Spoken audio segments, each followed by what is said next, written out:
The night my sister disappeared, she left behind only two things: a baby blanket with the scent of lavender soap, and silence that still echoes in my chest. I remember standing in the doorway, clutching that little pink blanket to my heart, trying to make sense of the empty crib. The curtains swayed softly in the night breeze. The moonlight spilled across the floor, pale and cruel, lighting up the space where my baby should have been. My voice trembled as I whispered her name. Clara? But the house answered back with nothing, just the ticking of the kitchen clock and the faint hum of the refrigerator. I ran through the rooms barefoot, calling her name louder each time. The front door was wide open. Her purse was gone. So was my daughter, Maya. For a few seconds, my brain couldn't process what my eyes were seeing. My sister, my own blood, had taken my child. To understand what happened that night, I need to take you back before everything fell apart. Clara and I grew up in a small Georgia town, the kind where everyone knows each other's business. She was always the pretty one, light in spirit, reckless in love. I was the steady one, the caretaker. Our mother used to say Clara had wings and I had roots. Maybe that was true. When Mama passed, Clara drifted from job to job, man to man, city to city. I stayed home, married my high school sweetheart, Daniel, and built a quiet life. We couldn't have children, though. Years of doctor visits, pills, and prayers ended in disappointment. So, when Clara called me one night, sobbing so hard she could barely speak, I already knew trouble had found her again. Lisa, she cried over the phone, I can't do this. I can't be a mother. I'm not like you. I don't have what it takes. I heard the fear in her voice. She was pregnant, 7 months along, and the father had already left. She'd been living out of a motel, barely getting by. Just come home, I told her. We'll figure it out together. 2 days later, she arrived on my doorstep, belly round under a faded sweatshirt, eyes red from crying. When I opened the door, she just collapsed into my arms. For the first time in years, my baby sister was home. I made her tea, ran her a warm bath, and tucked her into bed. The house felt full again. Laughter, arguments, the sound of her singing in the kitchen while I cooked breakfast. Daniel was cautious at first, but he came around. A month later, Clara gave birth to a baby girl. She named her Hope. I was there in the hospital room when she held that baby for the first time. Her hands were trembling. Tears streamed down her face. She's perfect, I whispered, touching the baby's tiny hand. Clara looked up at me, her eyes wet and tired. I can't give her what she needs, Lisa. You can. You and Daniel always wanted a baby. Take her. Please, I froze. Clara, you don't mean that. I do, she said. Promise me you'll raise her like your own. I promised. For a while, everything was peaceful. Clara signed temporary guardianship papers. We renamed the baby Maya after our mother. She stayed with us for weeks, watching me care for Maya, sometimes even smiling. She said it felt right, but there was something in her eyes, something that flickered between pride and jealousy. Sometimes I'd catch her staring at me while I rocked Maya to sleep, her lips pressed tightly together. Then one afternoon, she asked me a question that chilled me to the bone. Do you ever feel like she's more mine than yours? I didn't know how to answer. I laughed it off, said, Clara, she's both of ours. You gave her life, and I'm just trying to give her a home. But the look on her face, it wasn't relief, it was possession. A few weeks later, I noticed small things. At first, they didn't seem like much. Maya's blanket went missing. A pink one Clara had brought from the hospital. I found it later, folded neatly in Clara's suitcase. Then, one morning, Clara was gone when I woke up. Her room was empty, the bed made. She returned around noon, saying she'd gone for a walk, but there was no dirt on her shoes. no sunlight in her hair. Daniel said I was imagining things, that Clara just needed space. But I could feel it, a distance growing inside her. She started taking more photos of Maya, dozens, sometimes hundreds, in a single day. I'd find her sitting in the rocking chair at night, whispering to the baby in the dark. Once I overheard her saying, "Mommy's here, baby." Mommy's never leaving again. When I confronted her, she laughed it off. "I'm just talking to her, Lisa." "You're too serious." But my stomach turned cold. Then, one evening while Daniel was at work, I walked into Clara's room to put away laundry and found her on the floor crying beside an open suitcase. Inside was a tiny pile of baby clothes and a bus ticket to Florida. "Clara," I said softly, "what is this?" She looked up, her face streaked with tears. "I just wanted to visit a friend. That's all." I had always been the steady one between us. If Emily was the flame, I was the hearth that tried to contain it. We grew up in a small town outside of Columbus, in a creaky two-bedroom house with peeling wallpaper and a mother who worked 2 shifts at the diner. Emily was the pretty one, soft curls, honey-colored eyes, a voice that made people lean in. I was the practical one, straight hair, steady grades, a job at the library by 16. By the time we hit our 20s, Emily had already lived more life than most people twice her age. She'd fallen in and out of love, moved cities on whims, and called home only when her heart was broken. But no matter what, I always opened the door, always made tea, always told her she could stay as long as she needed. When she came to live with me last spring, she was 6 months pregnant. She looked so small standing on my porch that day, clutching a tattered duffel bag and biting her lip the way she did when she was scared. "Hey, Em," I said softly, pulling her into my arms. She didn't cry, not then, just held me tight for a few seconds before whispering. I didn't know where else to go. Inside, my little house was warm and smelled faintly of cinnamon. I'd been baking banana bread earlier. She laughed when she smelled it. "You never change," she said. "Still the domestic goddess." I smiled, but I could see how pale she was, how her wrists seemed thinner than they should be. I made her promise to sit down and eat, and for a while, it felt almost like old times. 2 sisters sitting at the kitchen table, sharing stories over warm bread and tea. But as the days went by, I noticed things. Emily slept a lot. She barely ate unless I reminded her. When I asked about the baby's father, she brushed it off with a nervous laugh. "He's not in the picture," she said. "It's better that way." She didn't elaborate, and I didn't push. That's the thing about sisters. You learn when to pry and when to protect. Weeks passed. Her belly grew, and so did my affection for the little life inside her. I'd find myself talking to the baby when she was asleep.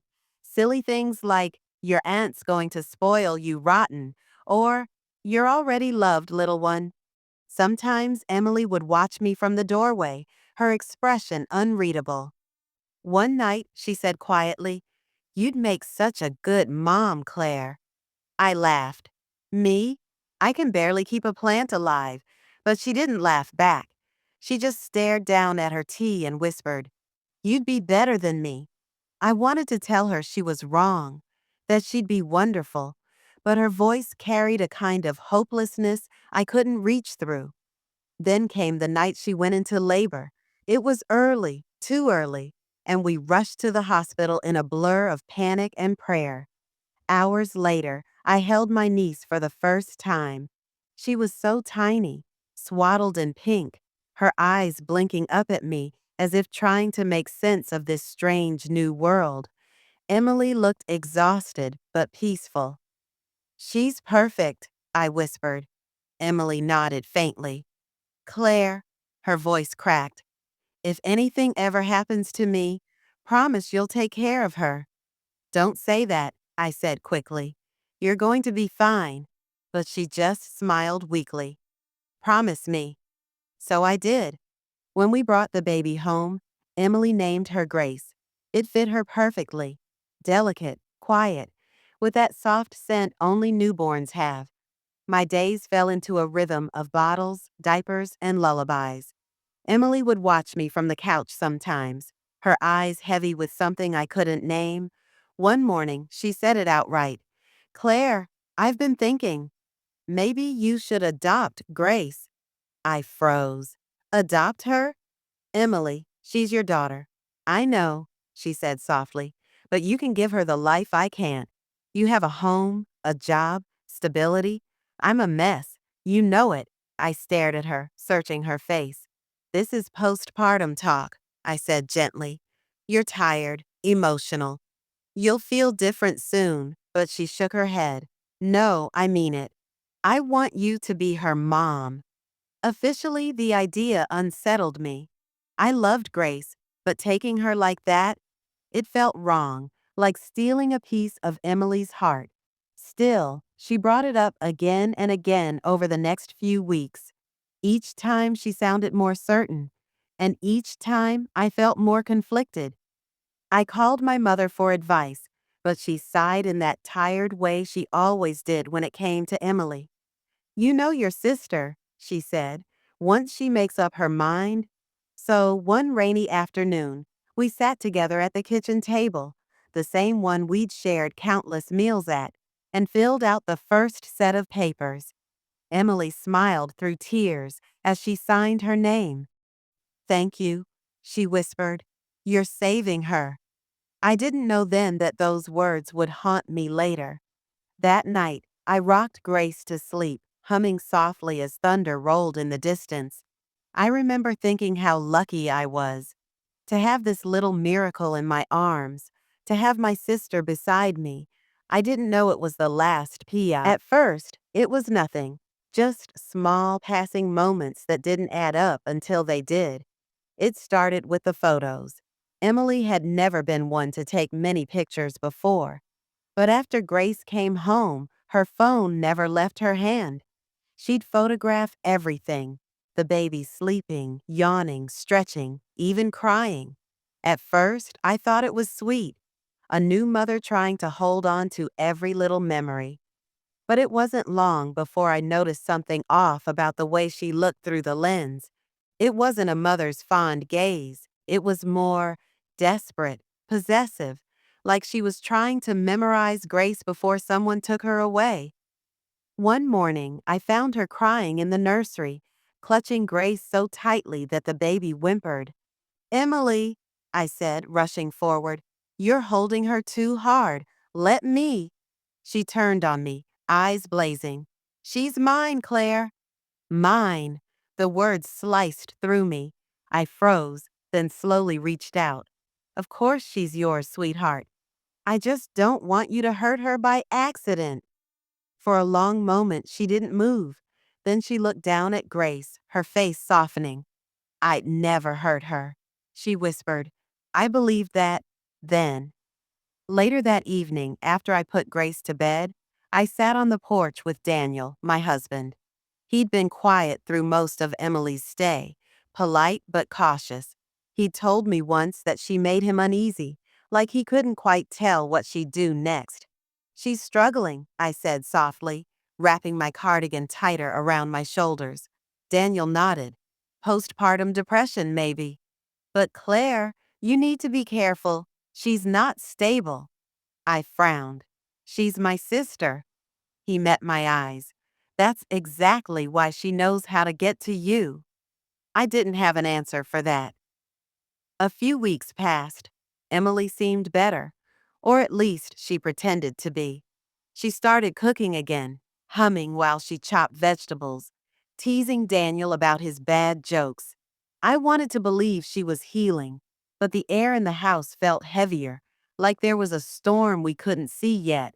One night, I went to check on Grace and found Emily standing over the crib, her face bathed in moonlight. She was whispering something I couldn't quite make out. "Emily?" I said softly. She turned slowly, a faint smile on her lips. "She sleeps better when I sing to her." I nodded. "Okay." But it's late. You should rest. Her smile faded. You think I'm crazy, don't you? I hesitated. No, I think you're tired. She looked back at the crib, her hand hovering over the baby's chest. Sometimes I dream that someone takes her from me, and when I wake up, I can't breathe. I felt a chill crawl up my neck. No one's taking her, Emily. But even as I said it, a part of me knew it wasn't true, because the paperwork we'd filed, the quiet conversations we'd had about adoption, they were already a kind of taking. A few mornings later, Daniel went to grab milk from the fridge and frowned. Did you move my wallet? No, I said, glancing up from the sink. It's gone. And so are the car keys. We searched everywhere, the counters, the laundry room, even under the sofa cushions. Nothing. When Emily came into the kitchen, still in her robe, I asked gently, have you seen Daniel's keys? She blinked. No, why would I? But something in her tone made my stomach knot. Later that day, I found the keys tucked inside her nightstand drawer, along with Daniel's wallet and a small envelope of cash. When I confronted her, she didn't deny it. She just stared at me and said, I needed to be sure. Sure of what? I demanded. That you'd still let me stay if I wanted to leave. Her answer made no sense, and yet I didn't push further. I told myself she was fragile, confused. I told myself family means patience. I was wrong. A week later, I noticed Grace's birth certificate was missing from the file cabinet. At first, I thought I'd misplaced it, but then I saw that several of Emily's things were gone too.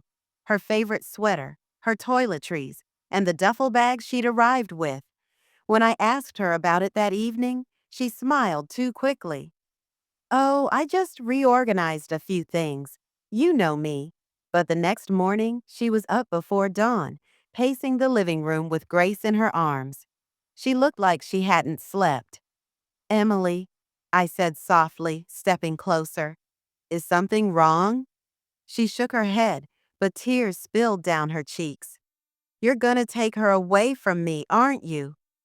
My heart sank. No one's taking her, Emily. We're just trying to make sure she has everything she needs. You mean everything you want. Her voice cracked. You think because you can't have kids, you can just take mine? I flinched. The words landed like blows. That's not fair, I whispered. You asked me to. I didn't know what I was saying, she screamed. You wanted this.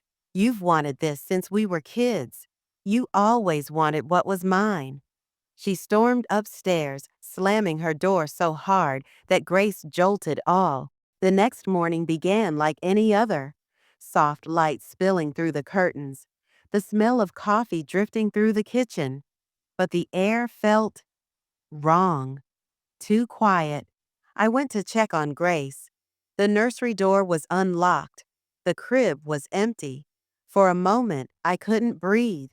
My hands shook as I tore through the room, checking the bathroom, the closet, even under the crib, as if my mind refused to accept the truth forming in my chest.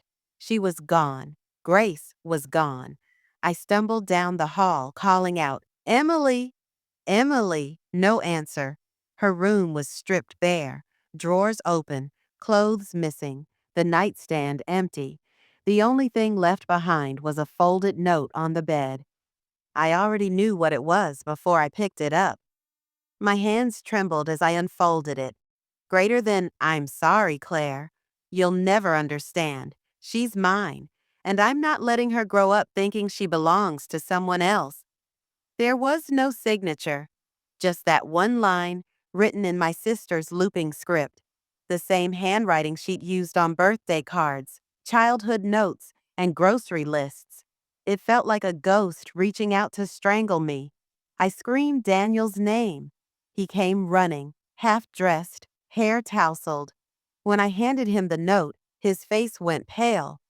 We call the police, he said firmly. I nodded numbly, already dialing.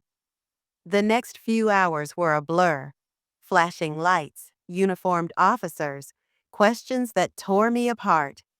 When did you last see your sister? What time did you notice the baby missing? Any idea where she might have gone? I told them everything: the bus schedule, the missing birth certificate, the fights, the fear. An officer, a middle aged man with kind eyes, looked at me gently. We'll issue an Amber Alert. But if she's headed for another state, it might take time. Time. The one thing I didn't have. Every second felt like a lifetime. Daniel tried to comfort me, but I couldn't hear him. My mind was a storm, memories flashing like lightning. Emily singing to Grace at night, whispering lullabies that sounded more like vows. She sleeps better when I sing to her. Now those words haunted me. 2 days passed with no word. Then, on the third morning, a call came from the sheriff's office in Georgia. They'd found a woman matching Emily's description at a motel near the highway, with a baby. I didn't even wait for permission. Daniel and I drove through the night, hearts pounding, the car filled with silence thick enough to choke on. When we arrived, the parking lot was crawling with officers. They led us inside. Emily was sitting on the bed, barefoot, hair tangled, holding Grace close to her chest. The baby was asleep, tiny fingers curled around a lock of her mother's hair. When she saw me, Emily didn't move. She just stared. "Claire," she whispered, "you shouldn't have come." I took a trembling step forward. "You took my child, Emily." Her face twisted. "Your child? She's mine. I gave birth to her." "She's both of ours," I said softly. "You asked me to help you. You wanted her safe." She shook her head violently. "You twisted it. You made me believe I couldn't be a mother. You wanted to take her from me."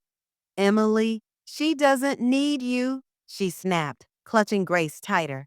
"You have everything: a husband, a home, a life. This," she looked down at the baby, "this is all I have."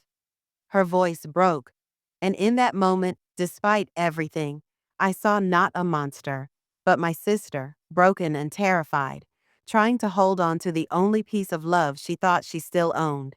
I stepped closer, hands raised. "You don't have to run anymore. Please, come home." Tears slid down her face. "Home?" she whispered. "There's no home left for me." She closed her eyes and kissed Grace's forehead. Then slowly, painfully, she handed the baby to me. When I took her, she looked so small, so peaceful. I wanted to cry, but the tears wouldn't come. The officers led Emily away quietly. She didn't fight, didn't scream, just looked back once, her eyes hollow. That was the last time I ever saw her free. Weeks later, the house felt colder. Grace was safe, sleeping in her crib again, wrapped in soft blankets that still carried the faintest trace of Emily's perfume. But I couldn't escape the guilt. The world called me a hero, the sister who saved her niece. But every night I'd lie awake hearing Emily's voice echo in my mind. "She's mine." And part of me wondered if she was right. We didn't talk about her much after that. Daniel thought it best to move on, but I couldn't. I visited her once, at the facility where they'd taken her.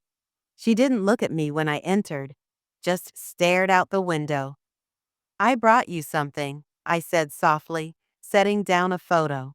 Grace, at 6 months, smiling, cheeks round and bright. Emily's eyes flicked toward it, then away. "She looks happy," she murmured. "She is," I said. "She'll always know who you are, Emily." "I'll make sure of it," she smiled faintly. "Don't promise things you can't keep." When I left, I stood in the hallway for a long time, tears streaming down my face. Family isn't about blood. It's about the weight of the promises you carry, even the ones that break you. Years passed.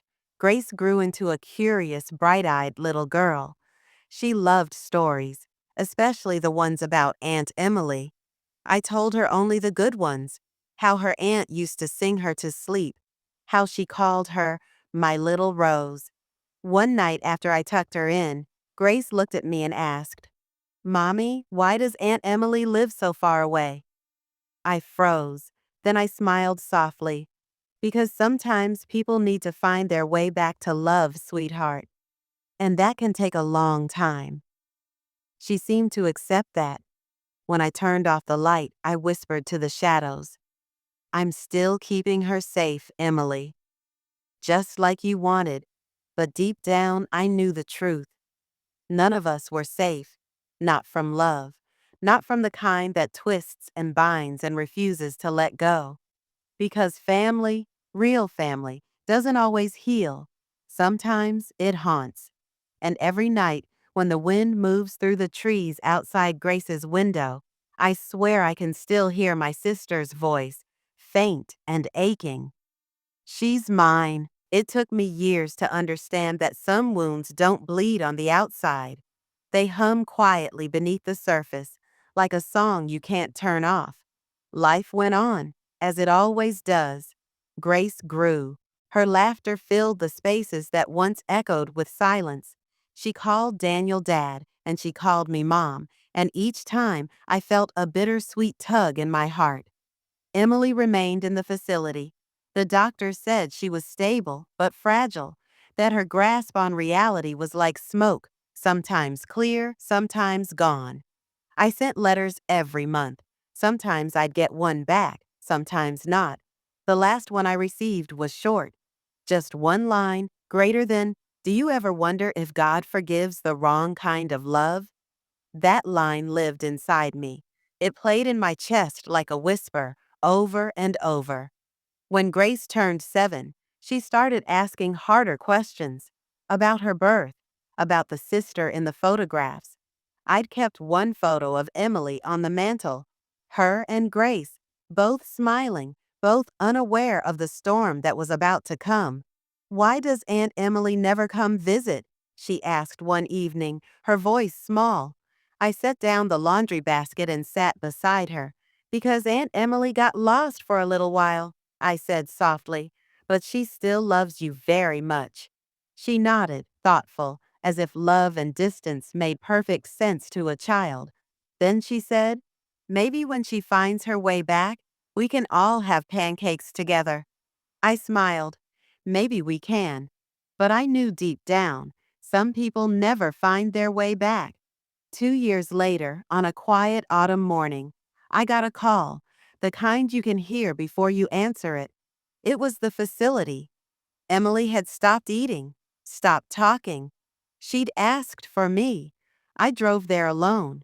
Daniel offered to come, but I needed to face her by myself. The road blurred beneath me as tears burned my eyes.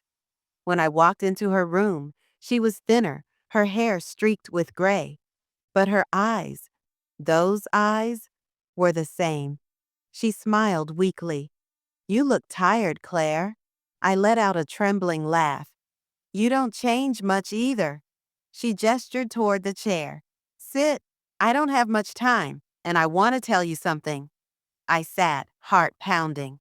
I used to hate you, she said, every single day. I thought you'd stolen my life, my baby, my purpose. Her voice shook. But now I see. You were the only one who didn't give up on me. Even when I deserved it, tears slid down my cheeks. Emily, she lifted a hand, stopping me. Promise me something. Anything. When she's old enough, tell her the truth. Not the version that makes me a monster. Tell her I loved her. That's all I ever wanted, to be loved back. My chest ached. I will. She smiled faintly. Good. Then I can rest. Her hand fell back to the blanket, and just like that, she closed her eyes and didn't open them again. The room was silent except for the faint ticking of the clock. I sat there for hours, holding her hand until it grew cold. The funeral was small, quiet, just as she would have wanted. Grace stood beside me, her small hand in mine. She didn't fully understand, but she sensed the weight of it. Is Aunt Emily sleeping? She whispered. Yes, sweetheart. I said softly. She's resting now.